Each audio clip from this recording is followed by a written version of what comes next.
Hi guys, how's it? Hoikmora Amal to all my Afrikaans speaking followers. Yes, it is 9:55 in the AM here in Texas, so it is still morning. 76-0, the final score from Bordeaux as the Springboks do what a Tier 1 team is supposed to do. If you're a top 5 ranked team playing a Tier 2 nation. Once again, just want to thank everyone for your continuing support of this channel. Once again, as an American Springbok supporter with a funny accent compared to the rest of the pundits that you can find out here. There's all kinds of Kiwi, Aussie, English, Irish, Scottish, South African accents, and you guys continue to come back to the guy with the American accent, and I do really appreciate it. So obviously lots to get to in this game, multiple try scores, multiple hat tricks, and I am currently searching for the ridiculous headline that Rugby Pass will, because when the All Blacks beat the 21st ranked team, it was a masterclass, and then when the Irish beat the 15th ranked team, it was Irish magic. So let's see. We will update Rugby Pass and see. I mean, they have both absolute Reinach and Mpipi, both absolute fire, picking up hat tricks against Romania. And I know this last week there's been lots of scuttlebutt. Hey, you know what? You will talk bad about a Tier 2 side, but then you play against them and you have respect. Yeah, I'm not talking bad about the Tier 2 side.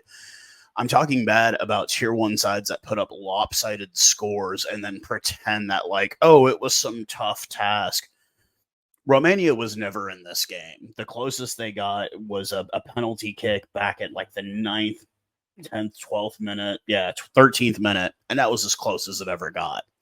So we'll go ahead and run through the try scoring stats here, and we will go from there, and then we'll discuss how we feel at the end of this game leading into this one. So second minute in, Cobus Reinach off a scrum, goes out wide, gets it in. Willemse does miss the kick, so it is 5-0 2 minutes into this. 4 minutes later, Mpipi gets his first of 3 of the day off a line out after an off-the-feet penalty on Romania. Willie LaRue, once again, the try-assist machine that we all know he is. And Willemse does convert, so it is now 12-0, 6 minutes. 8th minute in, some bad handling by Romania leads to a Van Staden offload to Reinach, who gets his second of the day under the post. Willemse does nail it. It is 19-0. Couple minutes later, another turnover. Willemse gets it, and he gets his time under the ball, and with a try at the 11th minute, he does convert. It is 26-0, 11 minutes. 13th minute in, deep in our own end, we get a not releasing the ball penalty, and Manumua, the wing for Romania, does elect to kick. He does miss right, and it is still 26-0, 13 minutes into this. Eskom Van Staden off a line out after collapsing the maul penalty on Romania, and it is a no try, unfortunately, for obstruction. 23rd minute, after a Bok knock-on leads to a Romanian scrum, the Boks win the scrum, and Reinach gets his third of the day at the 23rd minute already with the hat trick. Willemse does convert. He is 4 of 5 kicking on the day so far, and it is 33-0, 23rd minute in. My first and only thing I really had to say about that first half was, Jesus, the Springboks had some horrible handling. They were horrible under the ball, handling the ball. I do realize it did start raining, but that's really no excuse for some of these really bad handling errors. We go into half. We come back out. Dion Fodi has replaced Bongi Manambi off the bench, and he gets his first of the day, his only of the day, off of a line out. Willemse does fail to convert. He's 4 of 6 kicking on the day. 51st minute, looks like Willemse getting his second of the day under the post, but it is called back for obstruction. But a minute later, a penalty try awarded to the Springboks after repeated Romanian penalties, and it is 45-0 at this point. 2 minutes later, Grant Williams off the scrum out of the back of the scrum, and Willemse does convert, does convert, making 5 of 7 kicking, and at 52-0 at the 54th minute. 56th minute, de Klerk comes in. We now have 3 scrum halves on the field. We have Grant Williams, Faf de Klerk, Jaden Hendrickse. Yeah. 61st minute, Grant Williams gets his second off of a scrum. Faf de Klerk does kick and is one of the day so far, and it is 59-0. 2 minutes later, Makazole Mpipi, the veteran, no horns up today. I think maybe he's kind of retired that. He gets his second of the day on a deep run out left, and Faf does fail to convert off to the right, and he's 1 of 2, and it's 64-0 at the 63rd minute. 4 minutes later, Makazole Mpipi completes his hat trick on the day off of a line out. De Klerk does convert at 2 of 3 so far, kicking on the day. It is 71-0. And 5-6 minutes later, Willie LaRue, the try-assist magician, finally gets his try on the day. And De Klerk kicks it off the right post, and that is the final score, 76-0. So we would have easily broken 85-90 had we made all of our converted kicks. But I don't really want to talk about that right now. I really want to talk about what we saw. We did see Dion Footy come in. He was serviceable at hooker. We also got to see Marco Van Staden do a line out. It wasn't the deepest line out, but he did okay. And I think that's been really the big question. How do we replace somebody like Malcolm Marx? Well, the fact of the matter is Malcolm Marx is irreplaceable. You don't replace somebody like that. What you do is you see if other guys can step up to at least kind of maybe bandage the wound that his absence leaves. And I kind of feel like we did that a bit. Dion Footy was serviceable. Marco Van Staden was serviceable. Are either of them Malcolm Marx? No. Bongi Manambi did great. We dominated their scrum, but it was to be expected, guys. That's why I went off so much on these Irish and New Zealand wins, because it's like it's expected for those teams to go out and dominate tier 2 nations. That's why I don't call it a masterclass. That's why I'm not calling it magic. And if Rugby Pass does some ridiculous headline, I'm going to call them out for it too. It's not just because I'm a Springboks fan that I think we're the... No, we don't deserve that headline either. Now, what I want to talk about, no one is going to mention, is how many points have we given up through 2 rounds? And take in mind, we're not Ireland. We haven't played 2 tier 2 nations back to back.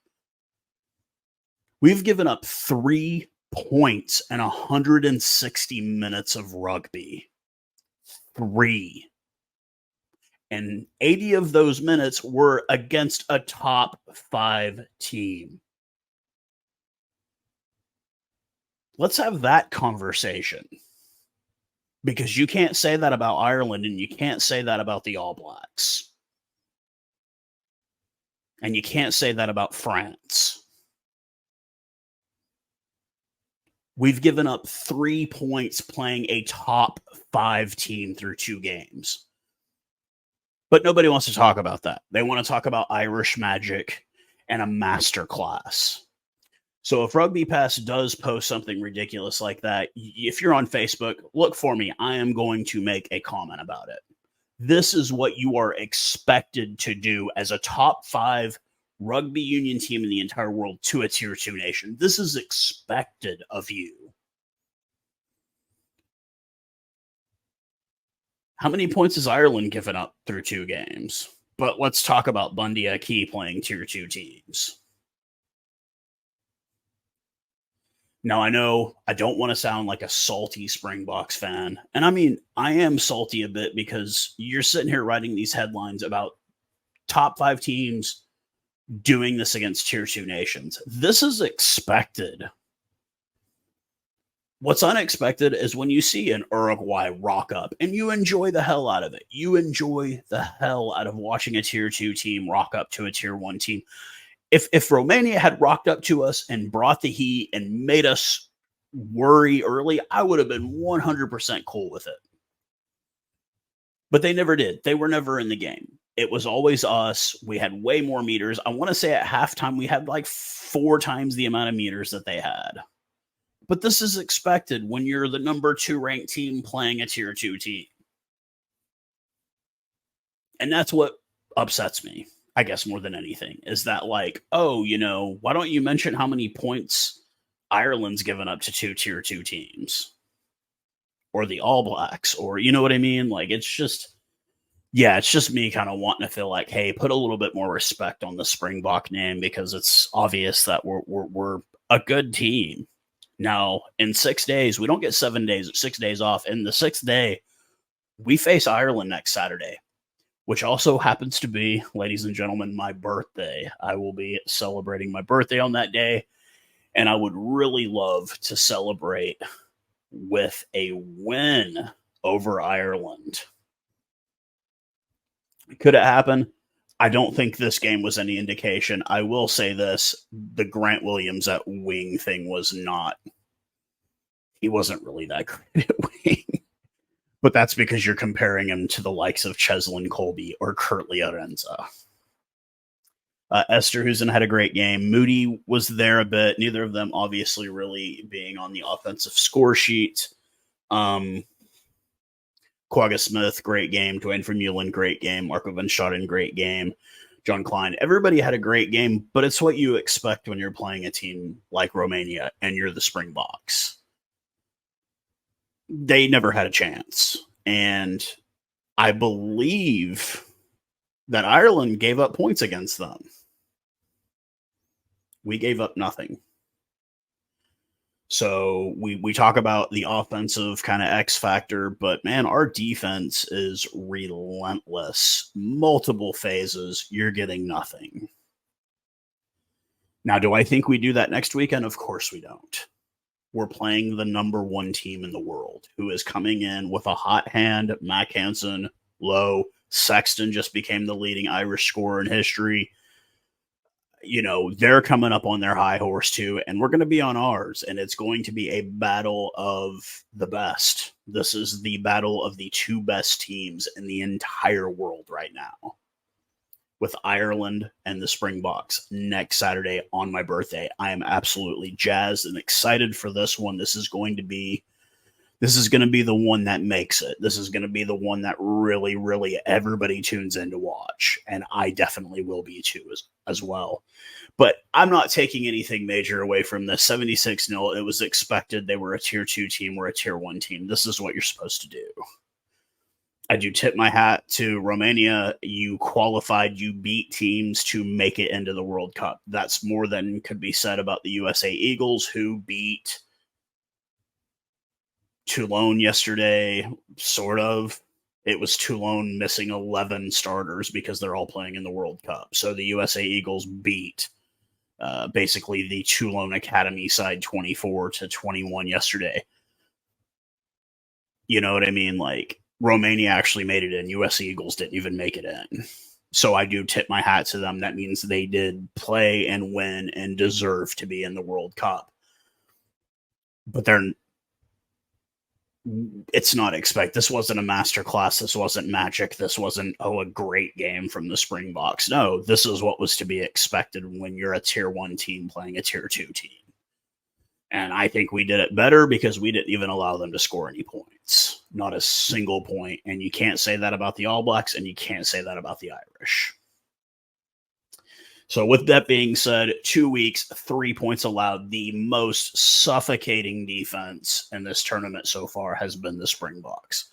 Now, I don't take this game as a check on that.